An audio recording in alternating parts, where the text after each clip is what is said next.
এখন কেমন বোধ করছেন? নার্স ঝুঁকে একেবারে মুখের কাছে নিয়ে এসেছে তার মুখ। শওকত ওসমান তাকিয়ে আছেন। চোখগুলো যেন খুলতেই চাচ্ছে না। মনে হচ্ছে বারবার বুজে আসছে চোখ।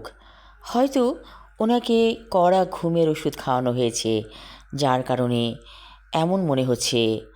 নার্স বলল, আপনি কি আমার কথা শুনতে পাচ্ছেন? শওকত ওসমান ধীরে ধীরে মাথাটাকে কাত করল। বোঝাতে চাইল সে কথা শুনতে পারছে, কিন্তু কথা বলতে পারছে না। নার্স বলল, অবস্থা তো এখনও ক্রিটিক্যাল মনে হচ্ছে। ঠিক আছে ওসমান সাহেব, আপনি ঘুমাতে চেষ্টা করুন, কথা বলার দরকার নেই। ওসমান সাহেবের যেন কথাটা শুনে ভালো লাগলো। তিনি চোখ বন্ধ করলেন। কোথায় আছেন তিনি? হাসপাতালে? মনে হয় হাসপাতালে আছেন। এখানে ফিনারের গন্ধ নাকে লাগে।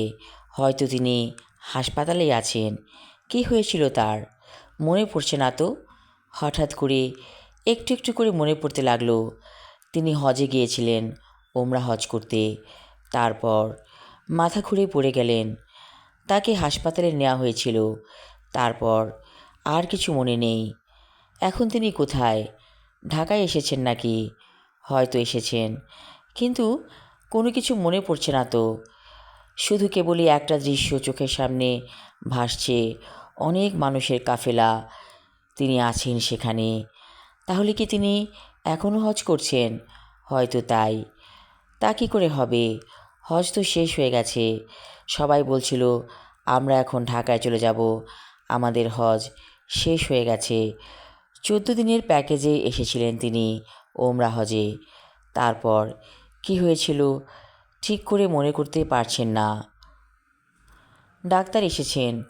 কাছে দাঁড়িয়ে বললেন, ওনার অবস্থা ক্রিটিক্যাল, কিছুই বুঝতে পারছি না। ওসমান সাহেবের স্বজনেরা সবাই অপেক্ষা করছে একটি সংবাদ শোনার জন্য।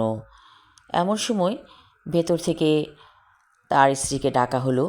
তার স্ত্রী প্রবেশ করলেন। ওসমান সাহেব যেখানে শুয়ে আছেন সেখানে। ওসমান সাহেবকে দেখে আঁতকে উঠলেন তার স্ত্রী রত্না। মুখের মধ্যে অক্সিজেন মাস্ক দেখে বুকটা ধড়াস করে উঠল। আচ্ছা, তার স্বামী ফিরবে তো, নাকি চলে যাবে না ফেরার দেশে? ধীরে ধীরে তিনি ওসমান সাহেবের কাছে আসলেন, হাত ধরে বললেন, তুমি কোনো চিন্তা করো না, তোমার চিকিৎসা চলছে, তুমি ভালো হয়ে যাবে।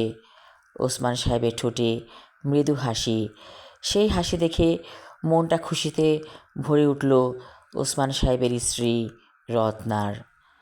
আমি আমার লেখা ছোট গল্প কুটুম পাখি পর্ব 1 পড়লাম।